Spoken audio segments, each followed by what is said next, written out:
2장 8절에서 11절 말씀, 요한계시록 2장 8절에서 11절 말씀 제가 공부해드리겠습니다. 송만학교의 사제에게 편지하라. 처음이요 마지막이요 죽었다가 살아나신 이가 이르시되 내가 내 환난과 궁핍을 알거니와 실상은 내가 부요한 자니라. 자칭 유대인이라 하는 자들의 비방도 알거니와 실상은 유대인이 아니요 사단의 회당이라. 너는 장차 받을 고난을 두려워하지 말라. 볼지어다 마귀가 장차 너희 가운데서 몇 사람을 옥에 던져 시험을 받게 하려니 너희가 10일 동안 환난을 받으리라. 내가 죽도록 종송하라. 그리하면 내가 생명의 관을 내게 주리라. 귀 있는 자는 성령이 그들에게 하신 말씀을 들을지어다. 이기는 자는 둘째 사망의 해를 받지 아니하리라. 이 말씀을 중심으로 우리가 목회자들이 이 본문을 가지고 자주 하는 설교 그 제목이 있죠. 죽도록 종송하라. 죽도록 종송하라는 메시지 잠깐 말씀을 전하기로 합니다.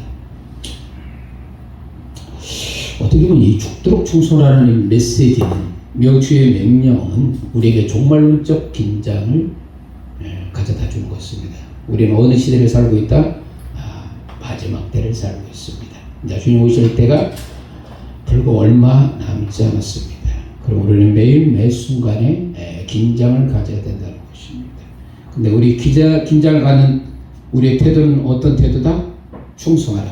어느 때까지? 죽을 때까지. 죽을 때까지. 1세기의 이 후반에 이 성도들에게 있어서는 그들의 삶의 자리, 그들의 신앙의 자리는 항상 죽음이 바로 코앞에 있었어요. 왜? 신앙의 박해 때문에.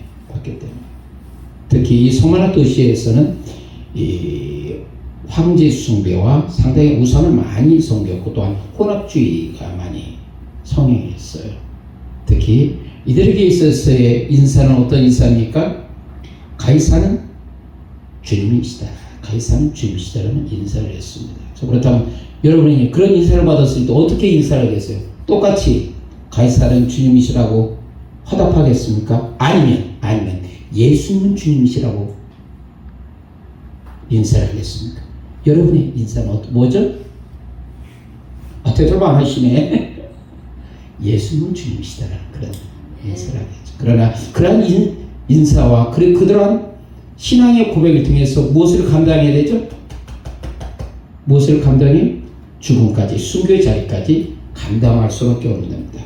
특히 AD 156년 어떻습니까? 폴리갑 목회자는 어떻습니까? 바로 예수님께서 그리스도라는 그러한 신앙의 고백을 통해서 무엇을 증명했죠? 화형당했어요. 죽음당한 거예요. 그들은 어떻게 폴리갑 목회자는 어떻습니까? 사도 요한을 통해서 복음을 경험한 자입니다.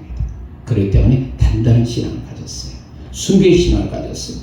정말 그들에게 있어서는 어떻게 단 한 번이라도 부인하면 예수님이 주냐 그 하나만 한 번만 이 자리만 부인해. 그럼 내가 네 목숨 살려줄게. 얼마나 달콤합니까? 그러나 폴리갑한테 평생도 나를 저버리지 않는 그 주님을 내가 어떻게 배반할 수 있겠습니까?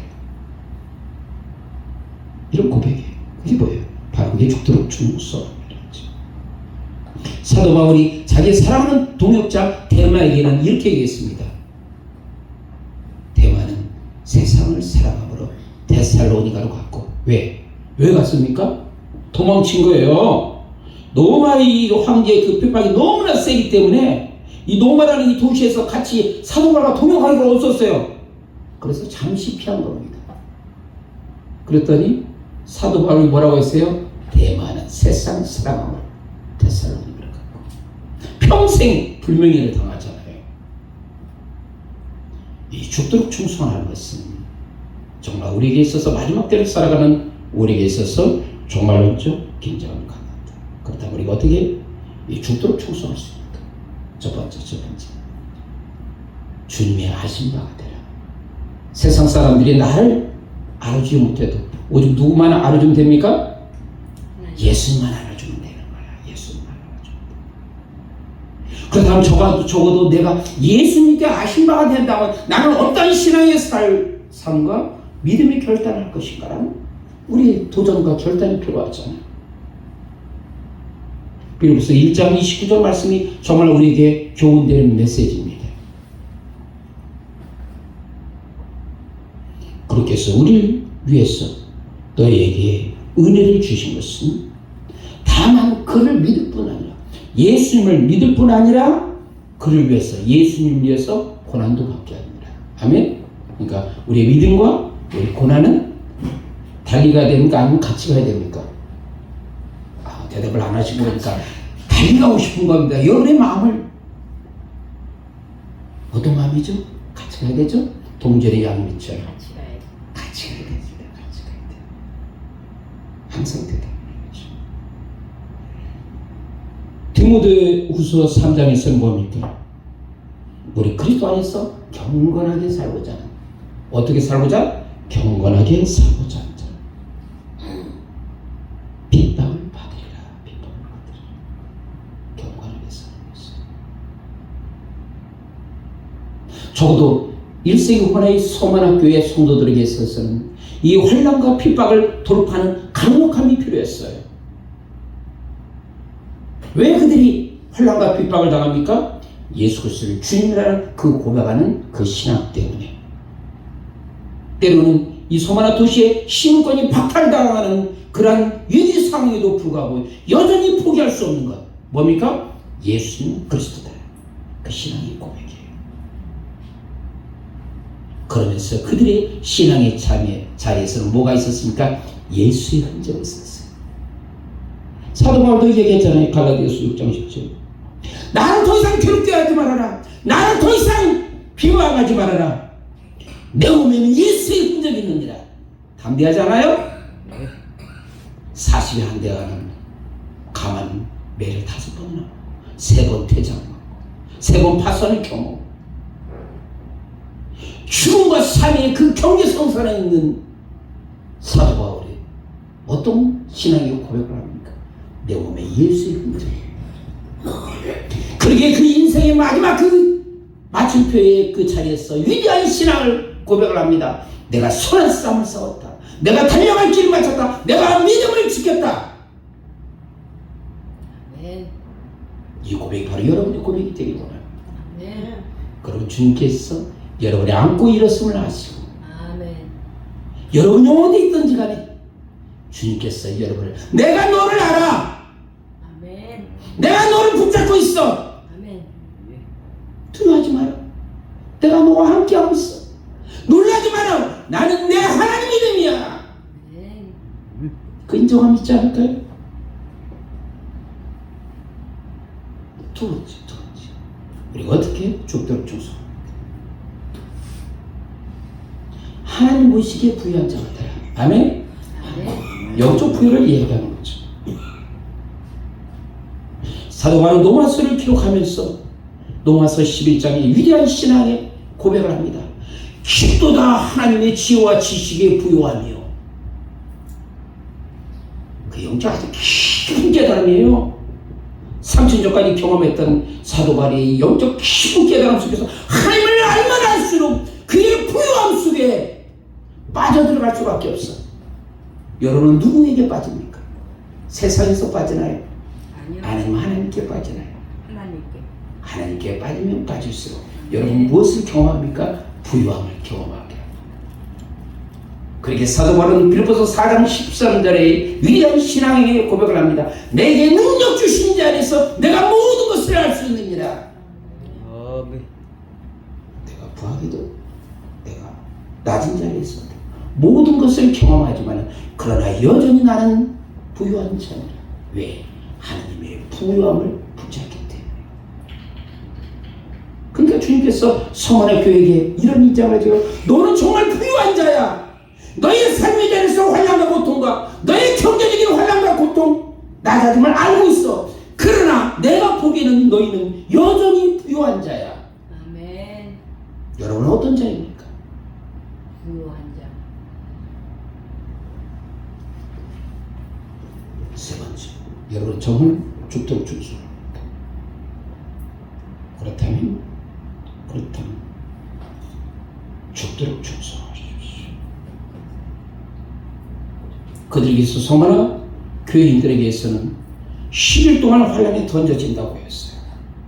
그건 뭐예요? 피할 수 있다 없다? 없다요. 피할 수 없다. 그러나 10일 동안이라는 것은 어떤 기간입니까? 충만한 수면서 제한된 수예요. 그렇죠? 영원하진 않아요. 제한된 수. 이것이 신학적으로 상당히 중요한 의미, 메시지를 던지고 있어요. 10일 동안 환란을 당한다. 그러니까 우리가 2000년 동안 신학계에서 아주 논쟁하는 경우에요. 성도는 환란 전에 휴거할 것인가 아니면 환란 후에 휴거할 것인가, 이거 가지고 논쟁하고 있어. 한참 재미나죠. 제가 8년 전에 뭘 썼다? 요한계시록을 썼습니다. 근데 하나님께서 저희에게 깨달아 주신 건 뭐예요? 성도들은 환란 전에 휴거하고 환란 후에 휴거하다. 이게 다 두 말이 맞다 틀리다? 다 맞다요. 아니 그게 무슨 말이야? 하나를 둘 중에 골라야지. 왜 다 맞냐? 우리는 이 땅에서 이 10일 동안 환란, 우리가 이 지상에서 겪는 큰 환란은 경험하되 마지막 때 대환란은 우리가 면제를 받는다. 왜? 들림받았기 때문에. 아멘? 아멘 안 하는 인생들은 아주 대환란의 끔찍한 환란을 경험하고 싶을 텐데 그럼 그렇게 경험하셔요. 그러면 여러분은 그 자리에서 무엇을 경험한다? 이 땅에서 지옥 고통을 아주 촘촘하게 뼈에 으스러지도록 여러분은 경험할 것입니다. 제가 지금 어마무시한 신학적인 부분에 대해서 메시지를 이야기하고 있어요. 환란 전 휴거와 환란 후의 휴거에 대해서 제가 아주 확실하게 2000년 동안 신학자들이 결론 못 내는 것을 확실하게 여러 번 했는데 여러분의 표정 보니까 전혀 놀라는 기색이 아니야. 지금 어마무시한 얘기를 하고 있는데. 그럼 넘어가지고 자, 네 번째. 죽도록 중수하는 것은 뭡니까? 주님께서 약속하신 자 있습니다. 생명의 멸류관을 약속하신다. 고난 없이 멸류관이 있습니까? 없습니까? 멸류관 없습니다. 예수님께서 변화산성에서 사랑하는 세 제자에게 영광의 모습을 보여주셨어요.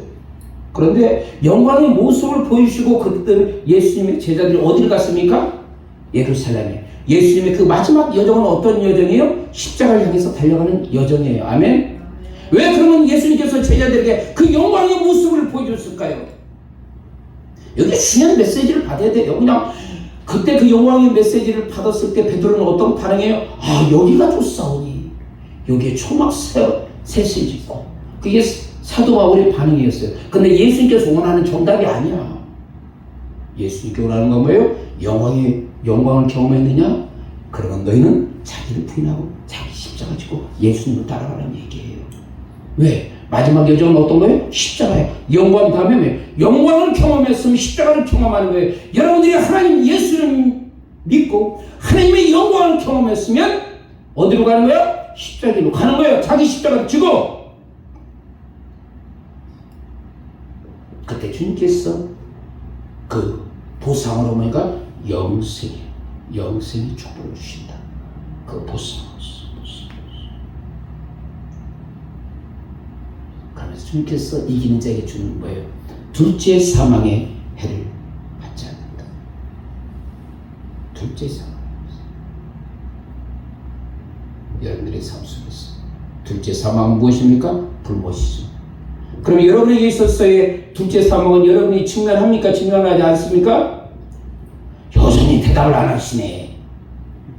우리 성도에게 있어서는 둘째 사망이 있습니까? 없습니까? 없어요. 왜? 우리는 뭐에 참여하는 자가 되는 거야? 첫째 부활에 참여하는 자네. 선한 일을 하는 자는 생명의 부활로, 악한 일을 하는 자는 뭐예요? 사망의 심판이라고 분명히 얘기했잖아요.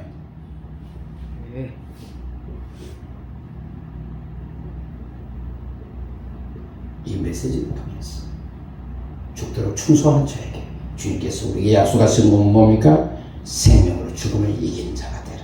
그런 축복과 약속을 주셨다. 여러분이 이 마지막 때 어떤 삶을 추구하고 달려가기 원합니까? 주님께서 우리에게 주시는 메시지, 명령은 뭡니까? 죽도록 충성하라. 이것이 여러분의 마음판에 새기고 마지막 주님 오시는 그날까지 여기에서 믿음으로 달려가고 선한 싸움으로서 승리자가 되기를 축원합니다. 참 좋으신 하나님 감사합니다. 마지막 때를 살아가는 주의 백성들 모두 믿음의 승리자가 되어 주시고 하나님의 약속을 받는 존귀한 인생 될 수 있도록 은혜 위에 은혜를 부어주시옵소서. 존귀하신 예수 그리스도의 이름으로 기도합나이다. 아멘.